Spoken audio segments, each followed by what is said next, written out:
Hey guys, welcome back to another episode of Detail Matters. In this episode, I'll give you a special behind the scenes look into the Jax Wax main headquarters, ask them some questions you want to hear, and of course, unbox our January 2021 glove box. So let's get started.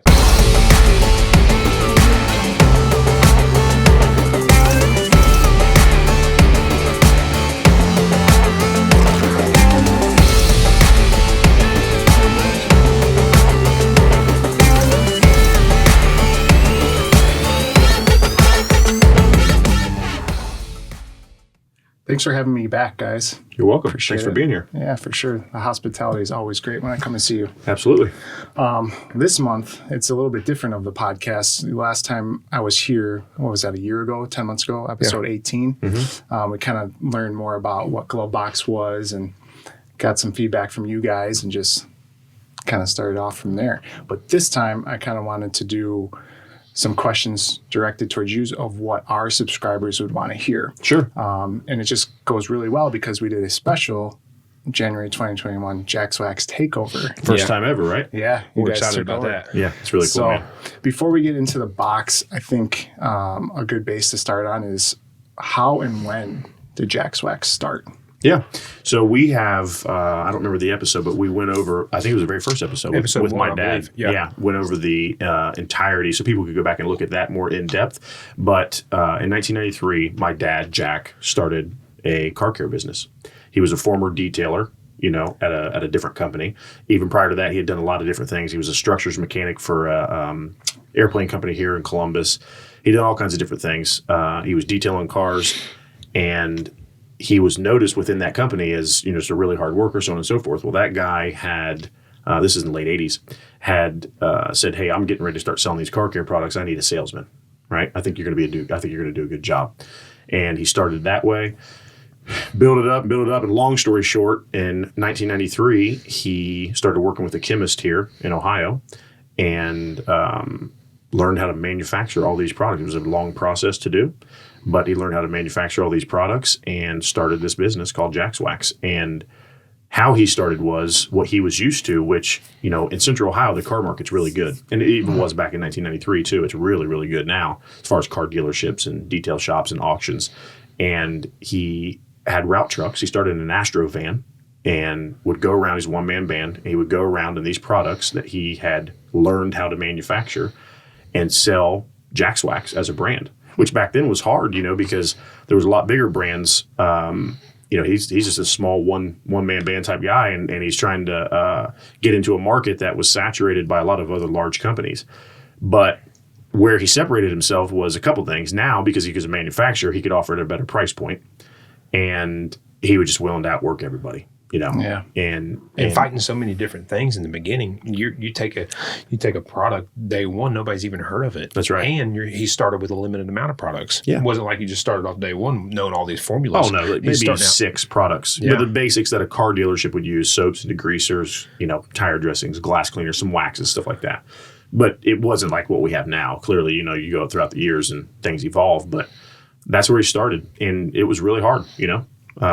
In the first 2 or 3 years, I mean, as any small business owner would attest to, that's the toughest time. But he persevered and he made it through. And nice. Just from his level of work ethic, which is, you know, like I said, he just outworked everybody, and he had good products. That was a big part. And his service level was really good, and he was just determined to make it work, and he did. And, you know, fast forward as things continue to go on. I started selling to more and more car dealerships, started to take his market share here in Columbus to where he was definitely the most prevalent car care company. Started adding on more things. A part of our business that people don't realize we do in that aspect, they see nowadays the Instagram, the Facebook, and the e-commerce part of it, but they don't realize how many other things we sell at a local level from. We're just a total dealer support. So to this day, we still have these same route trucks, you know, that are going around to these dealerships and taking care of them. And we sell everything you can imagine. If the toilet paper that they use, the styrofoam cups when you're in the service department and you're getting your cup of water, we sell all that. We became over the years a total dealer support system, and it's worked really well, you know. And then Along came the internet. Yeah. And things changed. A lot locally happened as far as people would be at these dealerships or these professional detail shops that Jack was going around and servicing, and people would go in there and get their car cleaned. They'd be like, we want to use what you're using. Jared's got stories before I was here about people would come like, I'm here to buy Jax Wax. Well, we didn't sell to the general public at all. So like filling up water bottles for people, back in the day when it wasn't a thing. So it kind of gained that kind of traction back then as people were trying to get it because they'd seen what it did. It made their car look better than what, just your average product. So I always think that's a cool part of the story. It is. Yeah. We never sold anything. The smallest size that we would sell would be a gallon, and most dealerships wouldn't even use that small of a size. They would be 5 gallons or 55-gallon drums. Even to totes of product. So when you would talk about like a 16-ounce or a 32-ounce product, we just have this whole commercial frame of mind. And I would be in the other warehouse that's behind the one that we're in now, and I'd be filling 5-gallon pails, and I'd see these cars driving by, like a car would drive by, and I could tell that they were looking for something. But there's no sign on the building or anything back then. There was no need. And they'd pull in and say, is there any chance this is Jax Wax? I'm like, yeah. And they're like, well, we bought our Lexus down here at Germain Lexus here locally, and we saw that they're using your products, and we want to buy some. I was like, you want 5 gallons? Because that's all I've got. I don't even have a way to I don't have a cash register. We didn't sell it. You know what I mean? It was not available to the public. So part of that, to Todd's point, was like, man, there's something here. Like, we need to offer these same professional products to the general public. But to have the wherewithal to do it back then, we're just staying in our lane. We're a commercial business. We sell to all these professionals, and that's what we do. And then, like I said, you take the mindset of this is pre-internet. Even when the internet's first starting, you would never think that Jack would never think that somebody would want to buy car wax online. In the early days of the internet. It wasn't available. It's not what you did. Everybody went to if you were to buy. First of all, we were just thinking this is this little company in Columbus, Ohio, and we serve professionals. Someone wants car wax, they go to AutoZone on a Saturday morning, and buy whatever they buy, one of these big brands. And even early on, we started a website. We started initially how we started to get some traction was we got distributors that would go to car shows. So we would go to car shows and set up a booth. At the beginning, a little small booth. We'd have a little tent. Didn't say Jax Wax or anything on it. It'd be just like an easy up that you would get at a Sam's Club. And we would sell products. And then at those car shows, a person would be interested and say, how do I sell Jax Wax? Is there a way I can do it? And the very first guy was in Michigan. And he started selling there. And then there's a guy near the Chicago area, Cedar Lake, Indiana, that started selling. He's been around for almost 14 years probably. Yeah. I met him. Yeah. And it started going that way. They started selling quite a few areas and doing really well. And there was like this buzz, like a word of mouth, like you can only get Jax Wax at car shows, or you can only get Jax Wax if you're in Central Ohio. But it started to drive the website a little bit. And I remember like we've told this story in the podcast before, but initially when we had internet, when we started selling online, there was multiple days we never got one order. That didn't exist. There were weeks we didn't get an order. And when we did, I would just go fill the bottle. Like I didn't have inventory. I would say, somebody bought a 16 ounce of Super Blue. Jared, go back there and get a drum of Super Blue, tip it down and hand pour a bottle and then pack it up and ship it and take it to the post office. We did that on a card table in our lobby. And we had a little trash can full of peanuts, packing peanuts, and boxes. Just little tiny, nothing. It was just it's crazy to think what it's become now. Now, this is 15 years in the making for as far as e-commerce, but you learn as you go. And I think my dad and I talk about that back then I remember him like, man, we got an order, man. Can you believe that? It's a humbling thing when you think of my dad, a company he started from nothing, and the fact that anybody would even want to buy his products, you know what I mean? And take the time out to go on a website when they could go to AutoZone. And when everybody has that, now, especially today, I need something now. The fact that you would even go on a website, buy products, and wait for them to be delivered to you was beyond anything we would have ever thought. And, fast forward to today, we're just continuing to grow, and we're pretty grateful. Yeah, it's super. It's cool to know all those of being back there when we only had drums. Yeah. You know, we would make product, and when it was made, we'd pump it in the drums and then hand pour products. You know, we didn't have a big line that ran mass amounts of products like we do now. All those are like, they're humbling, you know, it's because you started so, and even more so before I was even here, as far as like, you know, your dad out on a truck, that all those things I think about when we're opening up a new store, or, you know, that from that has came everything that we do now. It's pretty wild. Yeah, it is. Does he still come around? Yeah. Oh yeah. Okay. My dad's still involved. You know, he doesn't have to, fortunate enough for him, he doesn't have to work nearly as hard. He's got guys doing that for him, which is the way it should be. And no, he's still involved and semi-retired, but still always in the business. We're always going over sales, and we're going over the numbers we're doing, because he loves that stuff, you know, to look back on and what we're doing, kind of go along with this whole thing. But he's super goal driven. As we are, you know, he always likes to know, like, man, when we do different things, or he gets pumped up about it. We were just over there yesterday talking about some different stuff. He's usually here about every day. Yeah. Well, I was going to jump into the box, but just going off of that. So, you know, the big conversations now is all about graphene, ceramic versus graphene, all that stuff. Does he get involved? Like, what does he think? Like, you know, the guy that came and paved the way, he hit the pavement, because we didn't have the internet back then. You know, phone books, you had flyers, you would go to the dealership, like you said, and he just created this, that. Then he had his son, who was able to open up to, you know, the internet and everything, and continue to grow the brand. But what does that look like now? Because, you know, a lot of times, and I think sometimes, like, to my son, I'll say, like, you never understand how that goes, you know? Yeah. But what does he say when he hears about graphene and all that stuff? He likes it. You know, he likes the easeability. He likes the fact that you can clean a car easier now. You know, but my dad also, wax to him is not dead by any means. He still likes waxing a car. That's what he's grown up doing. So he enjoys waxing a car. So he likes both. He does like the fact that with a graphene coated car or a ceramic coated car, that it's just so much easier to wash and stuff like that. But a lot of the cars he'll have, you know, he's got a collection of different classic cars. You know, coatings to him in some cases aren't that necessary, because they never see elements. His cars never see elements. And the fact that he likes to wax cars, you know, and likes to, what we call love marks, you know, because he's always wiping on them. And there's cars that he has that are coated and cars that he has that are just waxed. You know, he likes both. That's the good thing about him, is would be so open-minded.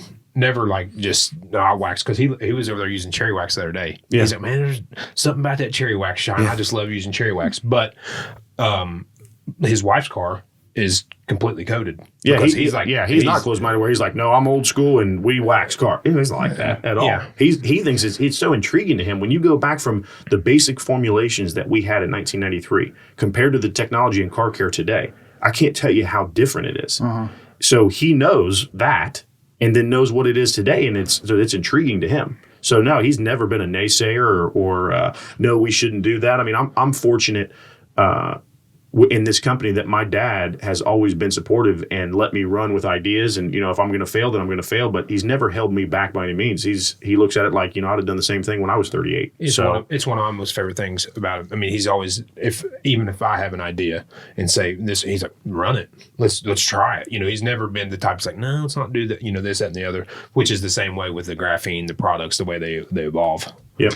Yeah. I think that's just, when you block someone's creativity, you can only go so far. But when you give them freedom to come up with new things, and sometimes it's going to fail, sometimes it's not. Of course it is. Jared and I have that conversation all the time. They're not all going to be home runs. Yeah. It's not always going to be a home run, but guess what? You're never going to know what it does if you don't try it. That's right. So we try different things, and we've had some that have not been home runs, and we've had some that have been home runs. But we're all about trying them. We always say we're on the gas. Yeah. We're trying to stay on the gas right now, for sure. You know, that we share in the car community, what so many of us share is a passion for their vehicles, and wanting to keep them clean is part of that. So I'm always striving to find the next product that can make that easier for you. Because the idea is you want to be driving your car, right? You want to be enjoying your car. So it shouldn't take you, you know, all these crazy hours as an end consumer, a car that's in good condition, I'm saying, to be able to get that clean and go to a car show if that's your thing, or just drive it or whatever. In my opinion, it shouldn't be hard to detail your car. So if we can provide you products that make it easier, and give you more opportunity to actually enjoy your car, then, we've done our job. Yeah, I guess that's twofold, because you have the guy that wants that detail therapy, and he'll go to the car show and he just doesn't do this for a profession, but he'll use that cherry wax or something and go to his garage and clean his old Bel Air or something like that. Yep. And then you have the daily drivers from Ohio or from Chicago that need that ceramic coating. But on the flip side of that is a detail company owner. Those ceramic coatings really help with profitability. Absolutely. Because you're giving them something that they don't have to come see you all the time, as long as you educate them properly about upkeep and everything. It comes with a warranty if you wanted to. And the price, because of that warranty, it's almost like insurance. They can charge you more because there's an option for them to come back to get it fixed. Look how much ceramic coatings have changed the detail industry for detail business owners. Oh my gosh. It's given you the opportunity to be way more profitable, because detailing cars is hard. People don't realize how hard of a business that is. Yeah. It's not easy. It's hard on your body. I mean, if you're doing it for real and you've done it for a long period of time, it's a hard job. There's a big difference between washing a car and detailing a car. Yeah. And there's a lot of consumers that don't realize that when you give them a price and say, well hell, I can wash my car out my driveway. Yeah, you can, but that's not the same. And then I'm sure you've had the instance where maybe there was a reluctant customer, but he went ahead and let you do the job, and then he got it back. And he's like, okay, now I get it. Now I see what you've done. And now the price is justified. I love the fact that ceramic coatings have given these, and it's so much focus about paint correction, that this pursuit, it's probably within the, let's say 5 or 6 or 7 years, last 5, we've seen this pursuit of perfecting paint, trying to get it as good as you can. 20 years ago, that wasn't the case. We weren't 25 years ago, we weren't worried about swirl marks. We wanted good paint, but it wasn't like what we're looking at now. And that's part of it, this extreme obsession with just trying to get as good, as beautiful as paint as we can, which is great for all of us. Great for me as a product manufacturer, great for you as in the business you're in and detailing that car, and then ceramic coatings that go along with it. It's just worked out so good. I'm happy for these detailers that we've dealt with for so long that are passionate about their business, and now they don't have to do the $75 details anymore, the $100 details. That should be gone. That shouldn't exist. Yeah, and for a long time, detailing was almost like looked down upon, like just like it's not, you couldn't make that much money doing it, as to where now people are, man, it's like an art form. They're taking these cars and making them crazy with products, and it costs more money to do them, so they're able to charge more, and it just becomes a much more better for everybody around, like you was explaining. It's I do have some pushback on that, because I talk to a lot of people that want to start detail companies, and their whole idea is on that perfection side of things. And I try to tell them, okay, that's important, right? That's what we're kind of selling here, the perfection of a vehicle, how it looks and everything like that. But you have to be prepared. You're going to be up against a lot of competition that wants to perfect a vehicle.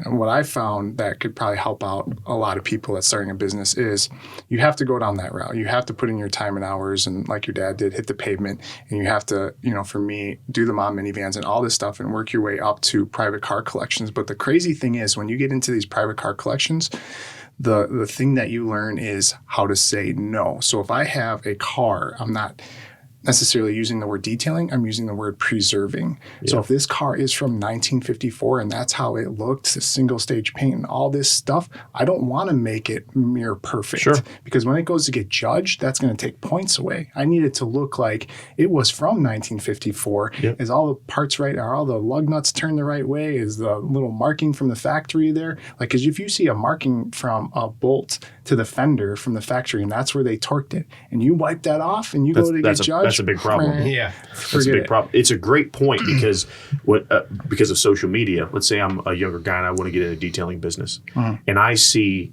you or some of these other guys, and we're doing private collections, we're doing these McLarens, and we're doing this stuff, right? It sometimes becomes unrealistic. Like, do you think you're just going to step into detailing and just clean McLarens for the rest of your life? That's not the way it works.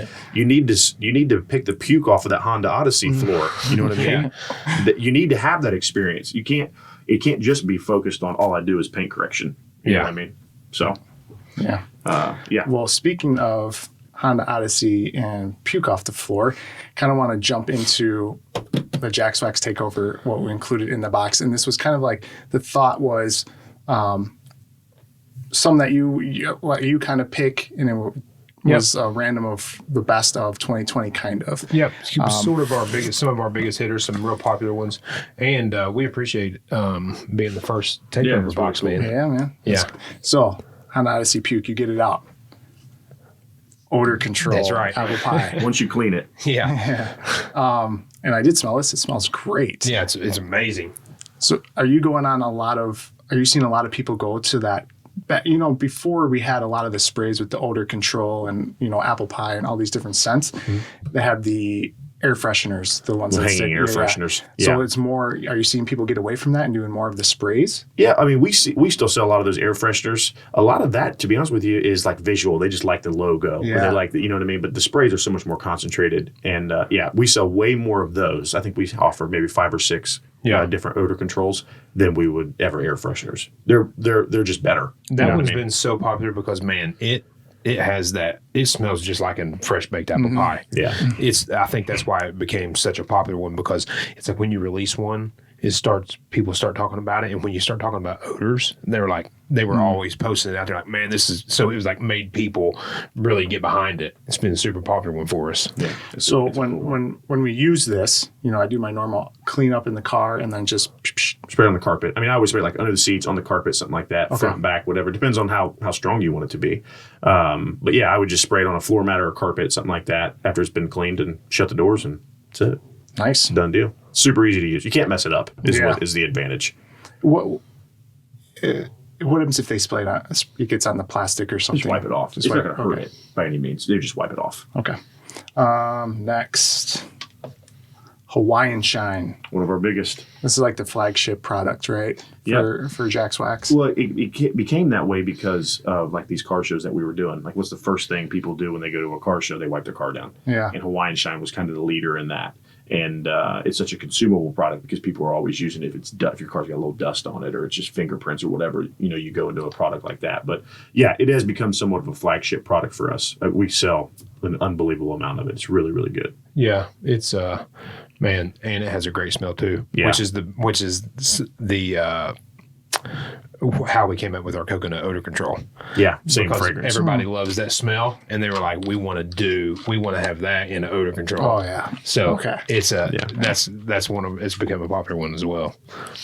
Yeah. So and just from a ease of use standpoint, there's a lot of detail sprays out there that you kind of got to work hard at them. They're smeary, streaky, stuff like that. That doesn't do that, and it does offer a little bit of protection. It's not. We don't ever push that product as, hey, this is going to last for 6 months. It's not about that. It's probably got 30 days worth of protection. It's more of a maintenance product. But what's cool about it is use it on anything: paint, glass, chrome, plastic, doesn't matter. It's our number one spray detailer and has been year after year. Yeah. From even with all the stuff that's going on with ceramics, graphene, that right there, that product is face of wheels, all that. Yeah, all that. And it's just your detail spray. If the car's clean, dusty, you get to the car show, wipe down. Yep. Which is why you probably included. Yes, that's right. Towel. That's our favorite towel for paint. It's edgeless. Double plush is what we call it. It's just good. We're trying to minimize, as if you're touching the car, you have the potential to scratch it. No matter what you're doing. So we're trying to minimize it as much as possible. And that towel does a really, really good job. 500 GSM? Yep. Boom. Good one. Okay, next. Well, we had a guy at a car show that made a blanket out of these. Seriously? Yeah. He bought a bunch of them, however many it was. It was a lot. Bought like 3 cases. And he was like, how many you got? And I was like, man, a bunch. He was like, no, do you have like 300? And I was like, maybe. And you just sewed them together? Yeah. He sewed them all together and made a blanket. Did you sell them 55-gallon drum of the micro restore? I didn't come back with that. Yeah. Nice. That would be a sweet blanket, actually. Yeah. Total interior. Yeah, my favorite product. I use the heck out of this stuff. It's my favorite product, just because of how much we use it, how much I use it. I keep it in my car because I'm always wanting to wipe it down, and it's not that. It's got a great smell to it, first off, but it's not giving any of that real high shine. It's a matte finish. It makes it look new. I don't want that real high interior shine, so I literally keep a bottle in my car all the time, and that's my favorite thing about it from a sales standpoint is someone.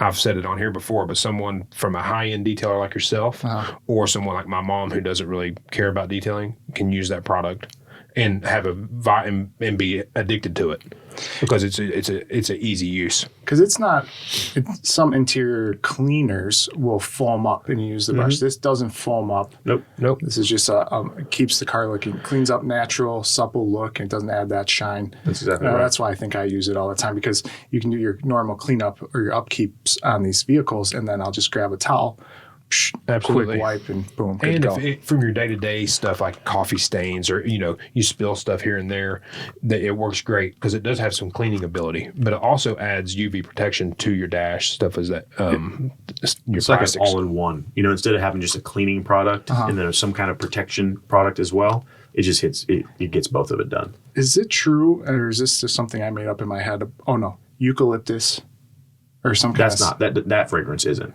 Okay. That's a extremely unique fragrance. And again, why we had, it was so popular that we made an odor control of it. Odor control total interior. Because what does eucalyptus do?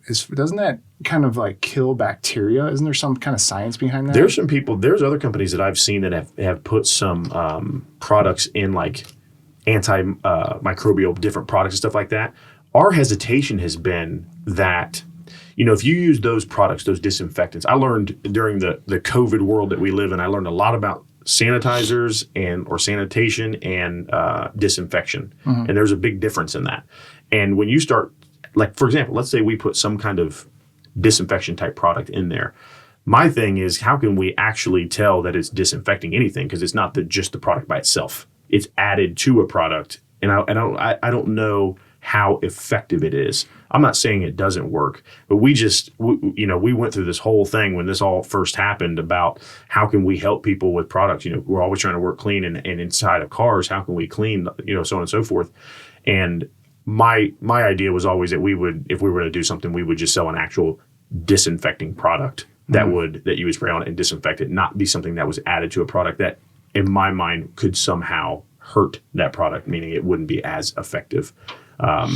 That's just our stance on it. I've seen plenty of people that have had interior type detail spray with that in it. Yeah. Yeah, and I think through this whole COVID thing and that huge spike in all these sanitation and disinfectant sprayers, I think we just have to realize, what did they put into our heads? Continue to wash your hands. Do this. It's the same thing. If I let my body just get dirty for weeks and weeks and weeks, and then I have to really use all these scrubbers and everything to clean myself back to normal, you can avoid all that by upkeeping your vehicle or upkeeping your body. Absolutely. So just clean it normally, and that bacteria wouldn't live in there anyways, right? And that's how I feel with the total interior.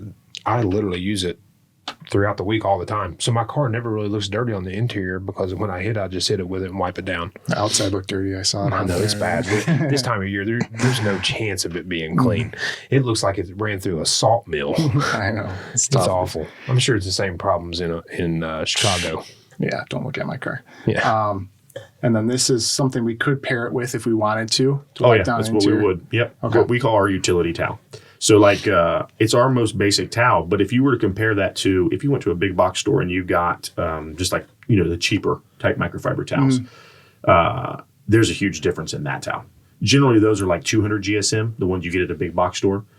They also usually have like thread around them. That's edgeless. Yep. That's $365. And for just an all-purpose towel, man, it's hard to beat. It's really, really good. Because it can be used on exteriors too. Yeah, I would feel safe using this. Like even for the thinner ones, work good for removing coatings. Yep. We've learned the thinner the better. Yeah. See, that's as things evolve. We used to put this in our kit, this double plush towel in our kit, and we found out that actually moved the coating around more than it actually leveled it. And now the towel that's in our coating kit, our graphene coating kit now, is actually even thinner than that. So. Those are just things you learn over time. And initially we thought, man, you want this really soft paint. You've got your paint perfect, and you want this really soft towel to be able to do it. And we found out that actually those type of towels are better for sure. Nice. That's when you compare that towel to one of those, it's a noticeable difference. You will never want to use the Sam's Club type towel ever again. We even have dealerships here local that they've been buying from a towel supplier or whatever, and it'd be just those cheap. And I'll take them these. and they'll be like, "Oh, I'm never buying the other one again." You get to it; they're at a price point. The Sam's Club towel's at a price point. You get a big bag of them, and it's $10. You get 35 towels or whatever the number is. So I understand it, and I would use those towels too, but it would be on something like my, I don't know, inner wheel well. So, something that I wasn't worried about scratching. That's for sure. Engine bay or something. Yeah. But they have their use. But they're not for paint, and they're not for most of the things on the exterior of your car. But I like that towel just because interior, that's the one we would tell you to go with, and it's just a good all-purpose towel. Nice. Speaking of wheel wells, this is the super blue. Yep. I like to use that in there if I'm not doing a tires off detail because, those plastic fender liners, people don't realize it's kind of hidden, but that really makes everything pop together. And when you can't reach in there to really, really clean it, this is a good spray it in there. And if you can get your hand, wipe it down. Yep. That's what I use this for. But people also use this on their tires and trim. Yep. Mostly tires. And the reason is it's solvent-based. So you have water-based and solvent-based tire dressings. Mm-hmm. Some people get that confused with silicone, non-silicone. Water-based dressings, a lot of them still have silicone in there, and so does that solvent-based dressing. The silicone is what's making it shine. It just depends on what the carrier is. Solvent compared to water. So solvent, when water hits it, it repels it, it lasts longer. Water-based, when rain hits water-based dressings, it washes off. That's the biggest difference. I've seen that in forums and all these different things. People get confused on the silicone thing over what the reality is it's either they're both silicone. They just have a water-based carrier or a water carrier, water or solvent. So it's funny because when that's the same formula from a long time ago. It's very easy to make. It lasts long. What we see in different areas of the country now, like I said from the beginning, when we were just in Columbus, all we sold was solvent-based dressings. Water-based dressings people use for engines and even interiors, but they never put them on tires. That was not a thing because back in the day they weren't that good. It would rain, it would just wash right off. Whereas Super Blue wouldn't. So when we would sell it to a car dealer and that car is expected to be on that lot for 45 or less days, he didn't want it to be dressing the tires every time it rains. So Super Blue, it still is so popular because it will repel water. Water-based dressings have come a long way. Our tire gel, for example, is a water-based dressing that has silicone in it. That doesn't wash just right off. So they've come a long way. But from a durability standpoint, solvent-based is still going to win every single time. For trim, I like water-based personally. Yep. But we still sell that like you can't believe. It's more of a satin shine. Yeah, that's why it's in the box. It's always one of our most popular products each year just because it's been around for so long, one. And there's still people come in here and be like, man, I need some of that blue. They don't even call it. They just know. They know. So they're always asking for it. It's a super popular one. Could we say this is safe to use on plastic pieces in the engine bay?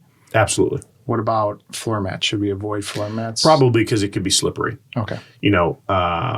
There's other products. Even Total Interior could work good for floor mats. Like a rubber floor mat is what you're talking about? Yeah. Even Total Interior would work great for that. I personally, could you use Super Blue? Sure. You need to wipe it down really good.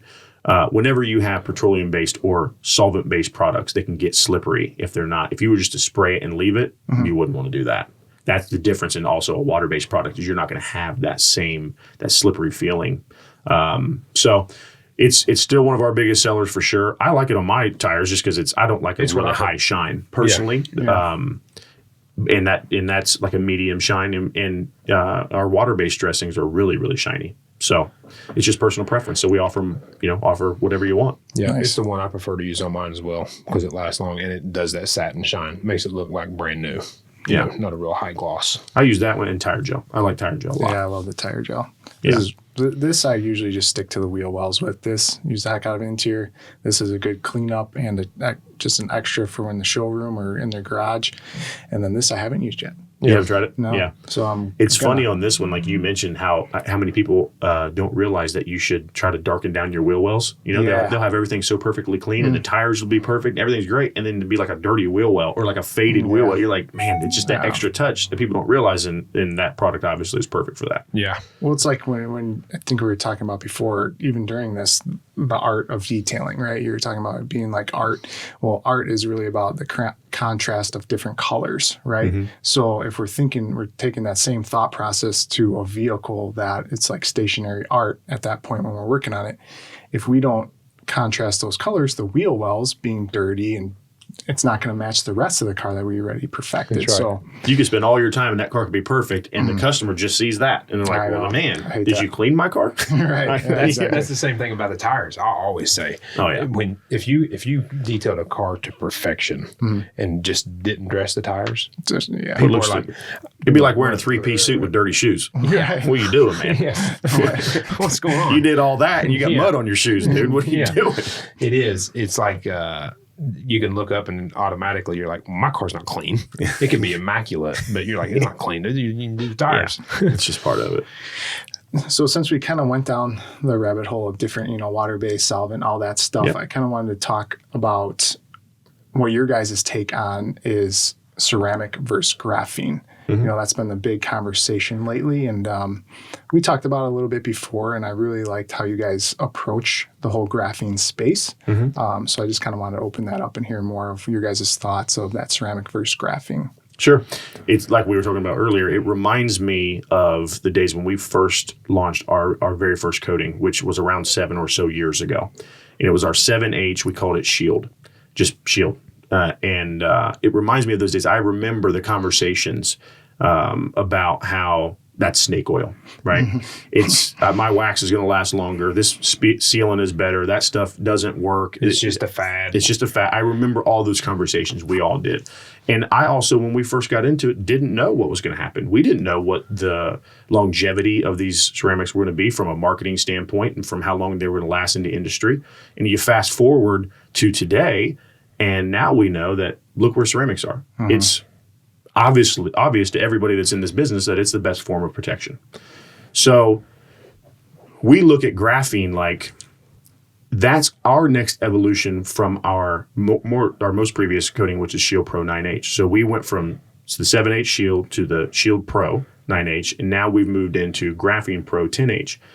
And as a company, what we will not do and what we see happening, and it's unfortunate for our industry, but it just is what it is, but it plays part to this snake oil, right? Where people they start to naysay certain products.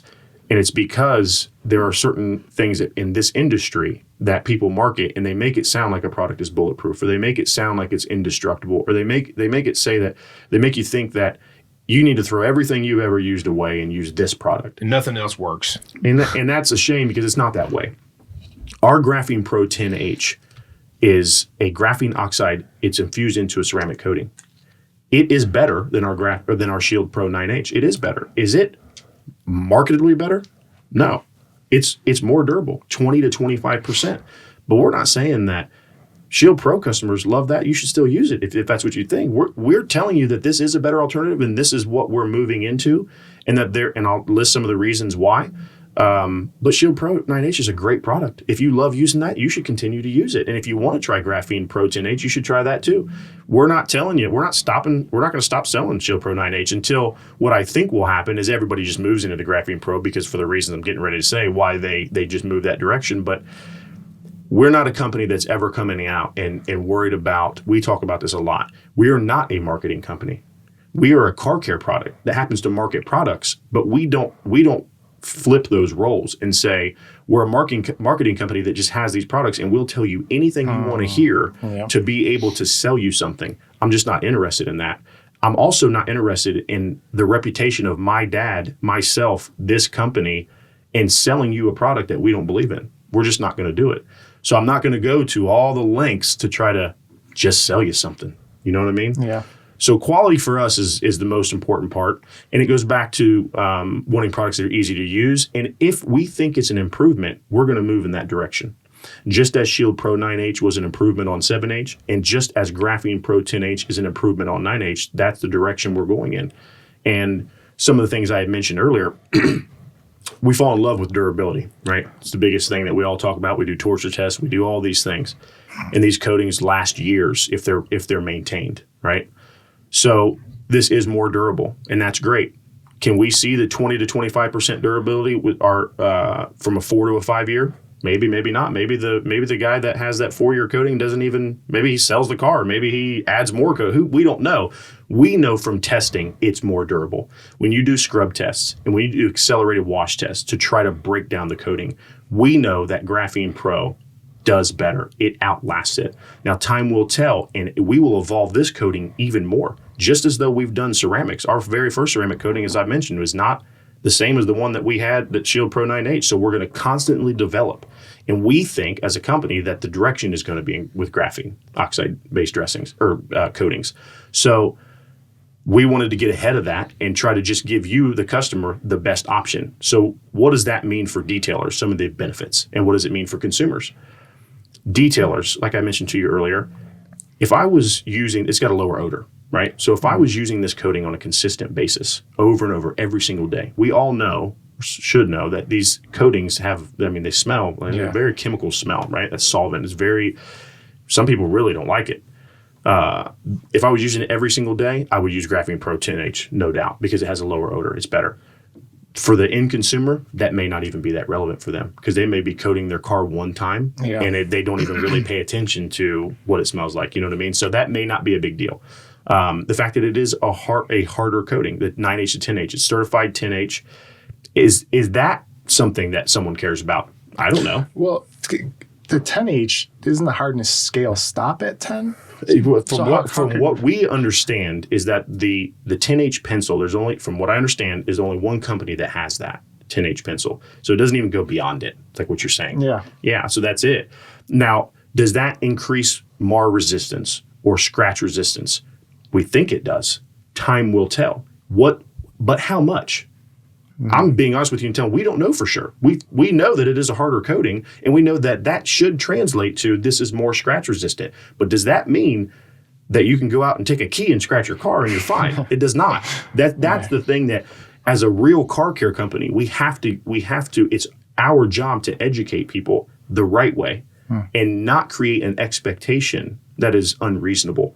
So we won't do it. So for these reasons, it's a better coating. And probably the durability is a big part. If anything that's 20 or 25% more durable matters, especially to some people. But the thing that I probably like the most about it is just what we consider as a universal coating. There's nothing on your car you can't put it on. And that includes glass. That's plastic trim pieces. That's paint. That's wheels. Glass, like I said, it's everything. Paint protection film. Yeah. Oh, absolutely. You can do it on anything. So that, to me, the fact that it is this universal coating is probably the most relevant to a lot of people, because I know that there's other coatings out there that would be wheel specific, let's say, or paint specific, or so on and so forth. Well, you can just eliminate that. You don't have to have multiple products with us. And if we were that marketing company that didn't put car care first, I could certainly come out with a graphene wheel coating, and I could certainly come out with a graphene glass coating. I could do all that. Yeah. But we're not. So we personally think we've doubled down on it. We're all in. I've seen the results, and we've seen testing internally that we know it's a better product. It's just our job to show you. And it's our job to explain it, just like you just did, because there's so much misinformation out there. Yeah. There's so much, like, I was just talking to a guy yesterday and was talking about the difference. He was getting ready to redo a car. He was like, should I do, he'd been did multiple cars with Shield Pro 9H. And I said, man, the truth of the matter, if you had those side by side, graphene on a panel and Shield Pro 9H on a panel, water hits it, you're not going to be able to tell this big difference right there visually as far as how it looks. But the things that he explained is what makes the difference, which I was telling him. So we have to relay to that customer that it's not this big. He had information that, can you do this? Can you do that? I'm like, no, it's not like it's indestructible just because it's graphene, as some would make you believe. And you see these ads that run like, they're setting cars on fire, doing all this different stuff. Like, it's not the case. But there's so much information out there, you don't know what to believe. Well, that's what I mean. But it's on companies like ours to educate people in the right way, and to not just worry about. So many of those companies are just worried about that one sale. They're not worried so much about customer retention. They just want to get in, get out. Here you go. Look, I sold you. It's over now. I'm not worried about it. That's not the way we operate. We want it as a customer for life. So that's what I mean. But we're just never going to put something out there that is not to the level that we want it to be. And no, like, that's the other part of this is ceramic coatings are so good now that to improve upon that is hard to do.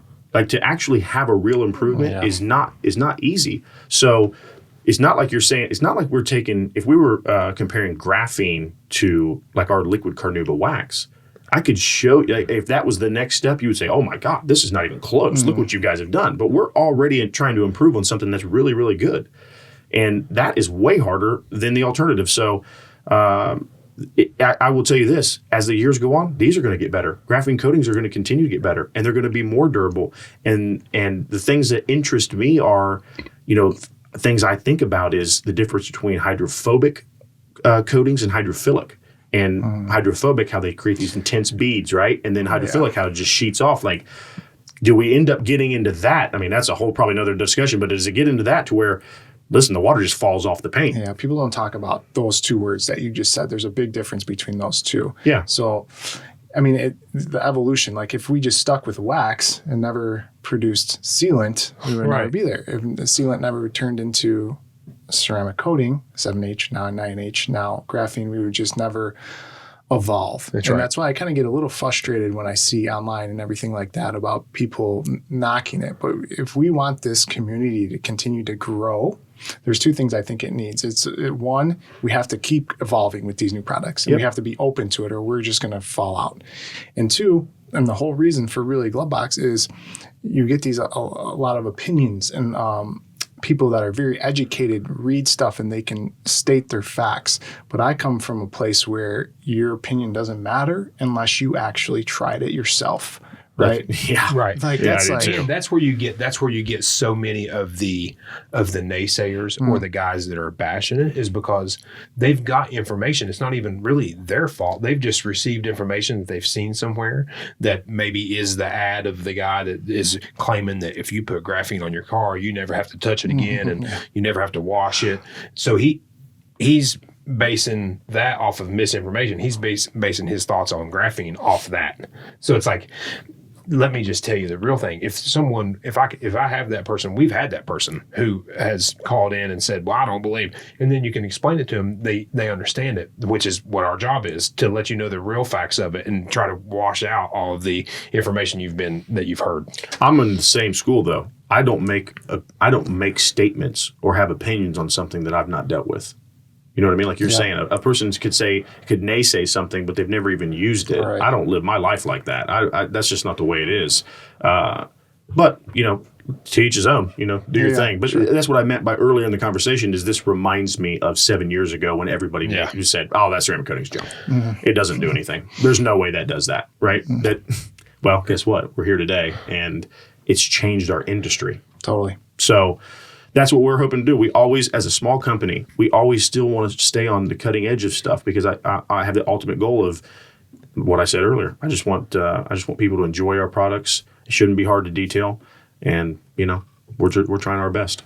Talk about, you said changing the industry or being very involved in it, and it comes with community. And you said car care first, marketing second, and it just happens to be that way. Can you kind of tell us how you would go about? I start seeing these Jax Wax stores pop over the U.S., Canada, and all these places.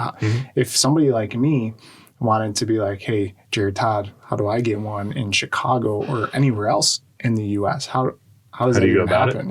Yeah. So there's different levels of distribution with Jax Wax, and that's evolved. Everything changes in business. And it started with guys in car shows. They're still doing a bunch of car shows. We got one guy in particular that's 45 a year, car shows all over the country. So there's that level. And then, we just got approached last year in November, by a guy that wanted to open a store. Now, we have little smaller shops that'll have, let's say they're a wrap shop and they offer Jax Wax. They wrap your car and they sell you a product to maintain it. Yeah. And this guy said, I think we can do something with a product specific, an actual retail store. And we had talked a little bit about it before, didn't know how viable it was. And he's in North Carolina. And we said, you know what, let's give it a shot. He flew up here. We had a conversation. He said, I'm all in. We went over the program of what we had talked about even prior to that, how we would kind of do about it. He said, let's do it. And they've been very successful, and they've grown. And when we've opened, getting ready to be the 7th store in 1 year.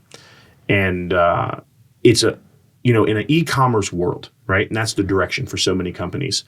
There's something about a car community and something about this industry that people still want that personal touch, and they want that one-on-one experience because, again, their passion is their car. And if you can create this destination, now what these stores are. And you can have educated people about the products in those stores and can help people with their particular car. You drive in with your car, you say, man, listen, I've got this scratch in my car. What do you have? Right? Well, our guys in the stores are going to go out there and they're going to help you and they're going to show you what they need. And if you went to a big box store or an auto parts store and they offer 80 different products, it's not that guy's fault at the register that he doesn't know everything about those products. How could he? You know what I mean? So there's no personal touch. There couldn't be. So we, as these destination stores, have created that for people. And as a car community, what do? I had a great experience at a Jax Wax store. I'm going to tell my buddy, right? Look what this product did for my car. Let's go to this Jax Wax meet, man. You can check this products out. And when you show them that you actually care about what you're selling, because they have all the same mentalities we do. It's product first. It's quality first. It's customer service first. We have this conversation internally all the time. How do we separate ourselves as a company from the big ones, the Meguiars of the world? Meguiars has been around for over 100 years for a reason, because they're good. They've done a good job. And that wasn't by accident. So how do you compete with those as a company, a little company in Columbus, Ohio? How do you do it? Well, it's not like it's a secret. I can tell you, you beat them at customer service. When you show that you care and when you go the extra mile all the time, as much as you possibly can. And when you do that from a company level here, and when you do that at a store level, it's the answer. Yeah, I 100% agree with that. Jason, who's not here, obviously, and is the brains behind all this. I'm just good at cleaning the cars. Customer service. Not to interrupt you. That's never been said about you. The brains behind. That's anything. what everybody said. Like, Todd, you're obviously the brains of this outfit. I'm sorry, but we were together. There's no way I couldn't bring that up. Oh man, I'm not getting in between this. But he is just so good at that, and he recognizes that's what creates a good community, a good brand, a good company. Well, it's the most important thing, especially when you're talking about these stores, because it's just like we talk about all these different examples. These high-end restaurants. When you go to these restaurants, they're over the top with service, and that's why you go there. I mean, that's why you continue to. You have to have good food, right, in a restaurant. Yeah, you have to have good products in our world. That's the last thing we worry about. The products we're good. They're good. I know. I'm not worried about that. I know they're going to perform what we tell you they're going to do, so we don't worry about the product aspect. So how do I win you as a customer? Like you're saying, a restaurant has to have good food, and there's a bunch of them that do. But why do I go to my favorite restaurant? Because the service is the best. Yeah. You know what I mean? Yeah. So it just has to be that way. It is an experience. It's the experience that you get when you go. And to touch on your question is, if you were just someone listening to this, and how do you go about setting up a store, is you get in contact with us, because we have a process. We're not just signing anyone up that wants to have a store and say, here, you can have a store. We meet you, and there's certain requirements as far as locations, as far as being in distance of other stores. And then it just goes about, getting to meet you, explaining the whole process, but they can get a hold of us, and we're in the process of hopefully opening 2 or 3 more in the next couple months. Yeah. So it's a big thing right now. It's obviously it catches on the more and more that happen, but it's a great opportunity, especially if you're in the car. I mean, these guys that have these stores now, they're super involved in the car community, obviously. Yeah. So it's like a no-brainer for them. They're just, now they have a store and they have meets at the stores, and it's a direct extension of us.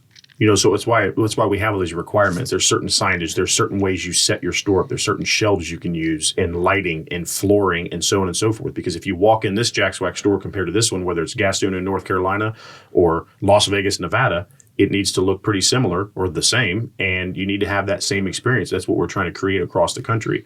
And so far it's working. And I think a lot of it has to do with the type of business we're in. It goes back to the community part. It goes back to the we're all car guys and girls that want to be a part of something. And these guys, I will tell you that I didn't know how viable it was. When our guy, Tim in North Carolina, opened the first one, I didn't know. We didn't know how good it was going to do. And not to mention, we still have this, we're a small company in Columbus, Ohio. Now, we've grown a lot, and we have way more exposure than we used to. We're aware of that. But we don't have the exposure of Meguiar's, right? We don't have a exposure of a big company like that. So my dad and I sit back and think, and especially for him, it goes back to that Astro van in 1993. Is a person in Gastonia, North Carolina, going to walk into the store and buy Jax Wax? It's an extremely humbling thing for a person to buy that product in that store. So Now, the success of those guys have translated into other people wanting stores. And it's just grown and grown. And it's a direction that we're going to focus on. And by the way, for those store owners, they make a good living. It's a lot of work. It's not like, that's the other part of it is you don't open a store and think, well, I'm just going to sit here in the chair at the register and people are just going to come in. All right. No, it doesn't work that way. That's the biggest part of it, which is why we have the process of meeting you and letting people know, because I always explain, if you think that you're going to open this store and then people are just coming down with boatloads of cash to throw in your lap, it's not how it works. It's got to be nonstop. You got to be nonstop on it. And we had talked about opening these stores prior to, it's like everything happens for a reason, the way it should. And we had talked about opening the stores, and then we get approached by Tim and he wants to do it. And it's good. It's great that it happened that way, because he was experienced in running stores, and we've learned from him. We always are like open to learn about things. So that we've learned that you have to be on it. Yeah. I mean, I'm talking about pushing it. So that's a huge part, but it all comes back to the people. And when we talk about the community, it all comes back to the person at that store. You could be in the best city. You could have the absolute best location, most traffic, right? You could have all those things, and you could have the best products. You could have all that. But if the person that's at the store's not any good, well, you lose. Yeah. I mean, they're arguably the most important part. Yes. Because at the end of the day, people buy from people. And it has worked so well. And the people that we have at these stores, the owners and the people that are managing the stores, are just the best. I mean, they're just the best team of people. So it's that direct reflection. That's what, when Todd mentions we talk to these people, we interview these people, just because you come to Jax Wax with a bunch of money and want a store, that doesn't mean it happens. If we think that you're not going to be successful, I'm not going to set you up for it. I'm not going to just set you up for failure. So it's got to be the right fit for sure, because ultimately, no matter what, Jax Wax as a brand is more important than Jack Miner, Jared Miner, Todd Isaac. It doesn't matter. That comes above all else. So if you're not going to represent that brand in the way that we would, as if I was at that store, or my dad or Todd was at that store, if you're not going to do that, I'm just not interested. You know what I mean? Because it matters. It all goes back to that. The brand of Jax Wax, our personal family, all of that matters more than me selling you something that's not going to work, or worried about marketing, or worried about why didn't we sell this, or what we need to do this, or we need to offer. I see the stuff where they offer stuff that's not even detail related. Like, it just seems silly to me. Yeah. But that's why we always run with the little tagline, real car care, and those are parts that make it up. Those are parts that make it up. Real car care to us is we don't want to do the gimmick stuff. We want when you go into that store to be treated the right way and be able to explain, and when we're doing products, we don't want to just, like he was saying, we don't want to just have all these different things just to sell you something. We don't want to just set up a store just to have that store if it's not going to be, it's a real thing. We always want to explain the realness of a product, and all that ties into it.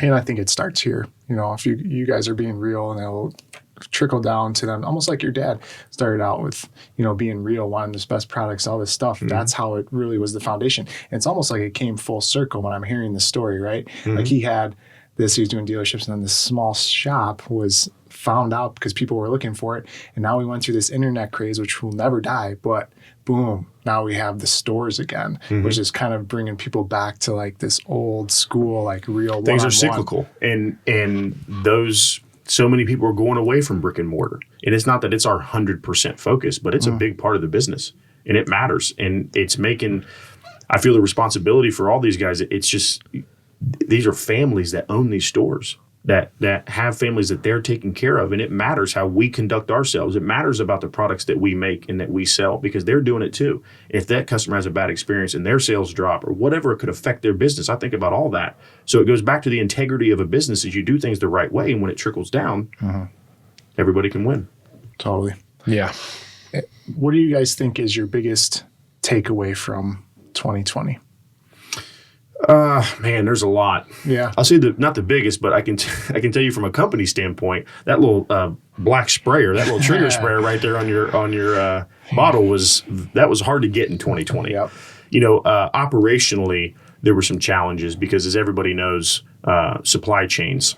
were very hard in certain businesses. Hand sanitizer took over. The manufacturing of hand sanitizer took over early 2020 for a lot of companies, and thousands upon thousands of companies were making hand sanitizer, as we did. You figure things out. You got to do something. And what did that mean? That meant that bottles and sprayers and closures and caps and all these things became extremely hard to get. We have relationships with container and packaging companies for 20 plus years. And I sit down and have meetings with these guys, and they say, listen, we've never seen anything like this. It's unprecedented what we're battling here. And it's not over, by the way. It's still hard. These companies cannot supply these things fast enough. So operationally, there have been some challenges. Fortunate enough for us, not just Jax Wax, but this industry, I'm sure you could attest to it, the detailing industry has thrived. And I've talked to multiple people about that and why that is. And why we think that could happen, and it's crazy, man. There probably is a lot of reasons for it, but we're very, very thankful that we're in one of those businesses that has been able to weather the storm as far as COVID is concerned, and it's awesome, man. It's 2020 has been a challenging year for a lot of people, and we feel for a lot of those companies. I hate to see what's happened to so many different people and companies, and we're just thankful. One of the biggest things I always say to like my son is just it's really important the people you hang around. And I think 2020 was really one of those years where you could see the people that will fight or flight kind of mentality. Like they hear something and they're just like, oh, this is my excuse to get out, or provide for me, give for me. And then you find those people that are like, let's go. Yeah. And really want to just get through this. I heard a saying during 2021 or 2020 that I can't remember who it was, but it said it's never been easier to tell why people are the way they are, because it was allowing you. And that was like what I took out of it is, man, just stay focused. And when times get hard, you just work harder. Yeah. That's what you got to do. It's simple. Always the answer. It's pretty simple thing. It is just in life in general. When you're talking about a career or a job, I mean, we all have the same 24 hours, I spend mine one way, you may spend yours the other way. But what it comes down to, in my opinion, a big part of it is success or operating a business the best way you can is working your face off. Yep, for sure. Work as hard as you possibly can. And the thing is, people think that's a different, some person may think working hard compared to my working hard or your working hard is different. All I know is you just work as hard as you possibly can. And generally, you'll create some success from that. It's just the way my dad taught me the right way. We had a conversation earlier about my dad and when you transition a company and when you have family members, or how does that work, right? Is there a preferential treatment type thing? Well, there certainly wasn't any preferential treatment with Jack Miner and Jared Miner. My dad worked me harder than anybody, and I appreciate the hell out of it for that, because it created an insane work ethic for me, and it's the same thing that I'll pass down to my sons and daughter. And I'm glad it's that way. And that what I think that it helps you persevere. It's that fight or flight. You're right, like you mentioned earlier. I'm working harder than I've ever worked, and it's exciting. Todd and I come in here every single day, and this is not a job. Yeah, we love it. We love coming to work. We'll talk till midnight or have something at midnight. Like, man, because it's not like I look at it like that as a job, but that's always like we spoke about upstairs. Is that's what always separates people. Is how I feel or everybody knows what it takes. Just Jared had the great analogy. Everybody knows what it takes to get 6-pack abs. Yeah, everybody knows. If you work out hard enough, you can have a 6-pack, but nobody's doing it. Right. I'm not doing it. That's the reality. I'm not putting in the work to do it. But it's the same thing when it comes to business. Most people want to rah up and do this, that, and the other, but they don't want to do what it takes to get there, as to where we do. So that was the thing in 2020 as far as doing it is, man, if it's tough, we gotta work harder. Yeah. And this industry has been, there's a lot of product companies. There's a lot of detail companies. There's even new subscription boxes coming out. It's super overpopulated. And Jason always, basically what you said, it's like a lot of people will see GloveBox and they'll be like, hey, let's start a subscription company and just throw stuff in this box and then just show up. But that doesn't have the value you want to do. It might cost us more because we have to do these videos, or we have to provide this content, or we have to curate the box in a way where these towels work with this, and give them something that they can actually experience how this stuff would really work to form a really good opinion. And Jason and I talk about that all the time. It's like you can think you can see the stuff on the internet, right? Of people wanting to be entrepreneurs and do all this stuff. And then next thing you know, when it's time to do entrepreneur stuff, they don't want to do it. They're out. That's it. That's right. And I think it comes back to what you guys were talking about, customer service value and all that stuff, all packed into one with hard work as the base. Such a great point is creating value. Yeah. You know, in a fast-paced world, if you can give me some kind of turnkey thing like GloveBox, you have looked at these, you're familiar with these products, you're a professional detailer, you know they work, and you say, this towel goes with this, and this towel goes with this, and you get this box, and you open everything up. I don't have to go get a towel, right? He gave me this product. I don't have to use my towel. He's already provided it for me. He's done everything for me. I want a turnkey type deal. And it starts to make sense. You've created the value for them. Yeah. I think it's super important to do that. I know I'm that way. I just want it done, right? Absolutely. So if you created that for me, awesome. And if it does cost a little bit more, okay. I get it. That's why. Right. It's why it's back to the restaurant analogy. It's why some restaurants can charge. It's got to be good meat, but they can charge $100 for a steak, and the other one charges $40. That's right. I'll go pay the $100 because of the service, not because it's got to taste good too. Right now, because for the record, I wouldn't want to pay more for the product. I want cheaper prices. So that's what we're getting at. Okay, yeah. Your prices went up. Oh man, I'm out because of all this service. Yeah, true. But to go back to the customer. You know, the end user, if I could fire off some questions that they sent in from Instagram. Pull this up here. Screenshot. So let's do like 3 of them. So Las.Primos Detailing said, what's the best heavy duty soap for trucks or a heavy duty vehicle? So like, you know, construction or work trucks, something like that. Yeah, or like the big trucks, you know, we've seen it at 19 and SEMA's tons of trucks, and if these people go off-roading or something like that, what would be your go-to soap? You know, I like Canon soap as an all-around soap. We named that Canon soap, and sometimes we get this where people think, well, it only works in a foam cannon. Well, that's not the case. It's got plenty of detergents in there that will clean the hell out of your vehicle. So I like that. If it was, you know, we still sell to a lot of like freight companies and large truck companies here in Columbus, Ohio. Our Super Citrus, our all-purpose cleaner, diluted, works great to cut grease, dirt, so on and so forth.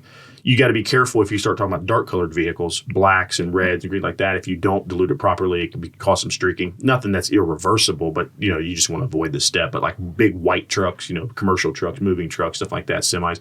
Super Citrus Diluted is great for that. It's our number one selling all-purpose cleaner by a long shot. But if you're talking about just soap, I think Canon soap works great for anything, really. You know, doesn't matter what it is. It's aggressive enough to cut through most stuff. Yeah, nice. Yeah, I like that Super Citrus. Yeah, it's good stuff.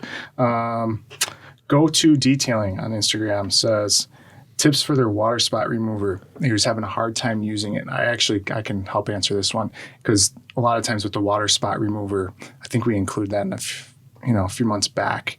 Possibly. People treat it like a detail spray or something where they spray like a small amount on a towel and wipe it away a little bit. What I've seen that worked well is if I saturate the towel a little bit and I wipe down, let's just talk about glass, water spots on glass, let it sit for just a little bit, then come back and wipe it up. Yes. Let the product do its job. Yeah, definitely. Either way, at the calcium and all that stuff. Yeah, that's a great answer. You agree? I do. Okay, nice. See, I'm working towards that office, Todd. Yeah. Tell you what, buddy, you keep it up. The last one from Brandon_GKMX. Any new products coming out, which also kind of lead into my other question, like what's going on for 2021? Yeah, so we do have some new stuff coming off. So, some people, like we have some more fragrances coming out just because we found that they're very popular.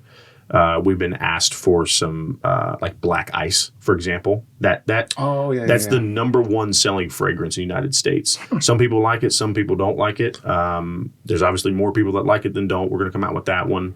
We're talking about some new paint sealants that you would apply with a polisher, something like that. That was more of a relevant product years ago. You know that before we had coatings, before we had that kind of stuff. But there's still a certain section of people that like that kind of stuff. So we're talking about that one, but that's real high end and lasts quite a long time. And as the year goes, we figure out more stuff. Is there anything that's like right off the tip, like I can think of right now that's going to happen? No, but this is the time of year for us. after we get through Black Friday and we get through the Christmas rush and we get through all that, January, February, and then leading into March is where we get a lot of the stuff done that we figure out what we're going to do for 2021 or for that year, whatever that year is, because then it's just like Todd says, foot's on the gas for the rest of the year. So we try to take this 60 to 90 days to figure out a game plan for 21, see what we're going to do, see what we think's on the horizon for a product standpoint, and then just go with it. But it used to be, back in the day, it used to be our downtime. This is when we're just local, we didn't have as much going on. It's not so much downtime anymore, but it gives us a chance to kind of reset and see what we want to offer. And, to the store level, we want to offer things for them too. Like we'll add some more accessories. We'll add stuff that they can sell over the counter to different wheel brushes and different, just all kinds of detailing accessories that they'll be able to offer. So we'll throw some of that stuff in there. But we had been working on it and still are, and I think it'll come out here before too long. Is some type of one step for those guys that are just wanting to knock out some swirls. Like a one step polish. We had been working on it before. Yeah, you get chasing after the graphenes and the ceramics and stuff like that, right? You get so laser focused on that. You start to lose sight of that there are still a lot of people that aren't using those and aren't comfortable with them. And don't want to do a 3-step correction. And they just want something different. They maybe it's a car dealership here that wants a one-step polish that he can put on there and it's going to last 45 days. So there's there's multiple markets that we go after. We don't just get laser focused on one thing. So, there's going to be some stuff on the horizon, and who knows? We're going to see. We're going to constantly improve. We're going to come out with a Graphene Liquid Wax. That one has been very hard to figure out. Introducing graphene oxide into water-based formulas is not the easiest thing. Coatings are solvent-based, and that part's no problem. But introducing them into water-based products like our graphene soap, Defend, that is very hard to do. And people wouldn't realize that on the outside. They wouldn't know. Our graphene detail, those are hard to produce. So we are working very hard and being very diligent on a graphene liquid wax. So nice. And also possibility, maybe some training classes here that we can continue that one-on-one stuff. Yep. So as a lot of people know, we sell Rupes and Flex polishers.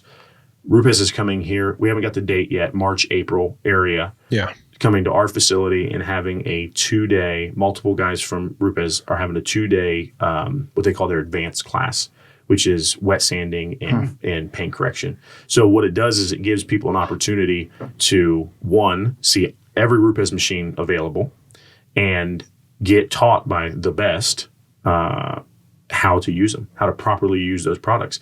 And I'm sure you know this, like wet sanding. There's so many people afraid of that. Yeah. And I could make plenty of arguments as where I could dry sand a deck lid faster than I could cut it. If I just sanded it with 3,000 or 2,000 or whatever, and then just hit it with polish, where it could save me some steps by actually sanding. Yeah. But so many people are afraid to go down that road. So these guys show you that you don't need to be afraid of it. And they break it down so good. Because I never had experienced much wet sanding, like personally doing it myself, and man, they make it to where it's like, why aren't you doing it? Yeah, make it seem super simple. Yeah, because every car you detail is not the same, right? That's another thing that we get a lot of questions. Just end user consumers, they watch the YouTube videos, they think, okay, I want to do the paint correction myself. Now there are definitely times you should leave it up to a professional detailer, and there are times that if you have the wherewithal and you want to buy the machine, you want to buy the polish, and you can do it yourself. And they want to learn. They genuinely are interested and they want to learn how to do it. Well, we're so fortunate that now these dual action polishers, I'm not going to say make it easy, but they make it easier than that old Makita that I was using in 96. That high-speed polisher that weighed 12 pounds. Yeah. So it's easier now. It's not as much of a, oh man, I don't know if I want to touch it. I can't do it myself. So all the DIYers out there have the ability to do it. And the Rupes of the world, the Flex of the world, all these people that are making these great polishers have enabled that. And the training aspect of our business is super important, because you can't just expect people to know how to use the products. You can't just expect them to know how to use the polishers. So we try to be as good as we can about that. Rupes is really good about explaining their machines, and that particular class is going to show guys. It's more for people that are either detailers that want to go to that next level, or if they're enthusiasts, they're pretty locked into detailing because it's an advanced class. It's not for a guy or a girl that is never done any paint correction before and just walking in. That's not what this class is about. You're going to have some kind of experience in polishing. Now, there are classes that for just beginners, and they have those. This one's not that, but we have those too, and we actually have them at stores. Each year we have Rupes come out to each of the stores and they do a class, and it's more of like an introductory. Let me tell you about the tools. Let me tell you why we're different. Yeah. And let me show you how to use them. And that's great because there is hesitation. Just a general consumer that's never buffed his car before. Right. There's some hesitation there. And we now have a facility for training that we can do those things. And, the previous one we had limit it. It could only be maybe 10 or 12 people. We have the ability to have a lot more now. And we're going to focus in on that because, as Todd knows, he feels a lot of the calls and emails. Training is just such a big part. People, they want to learn how to do it. And it's our job to show them. Nice. Yep. Anything else, guys?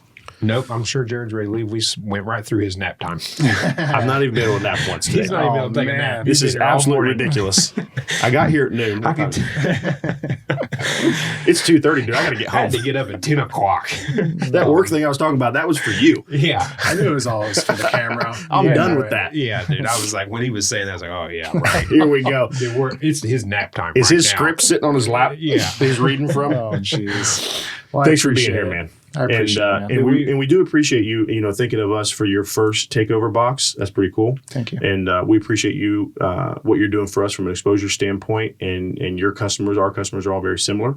So we believe in what you're doing, and we appreciate it. Thanks, guys. Yeah. Appreciate it. Thanks, man. Thanks. That concludes this episode of Detail Matters. Thanks for watching. If you enjoyed the video, please give it a thumbs up below. And if you have any detailing related questions, comment below. Also, don't forget to subscribe, hit that alert icon so you don't miss any of our upcoming videos. Till next time, happy detailing.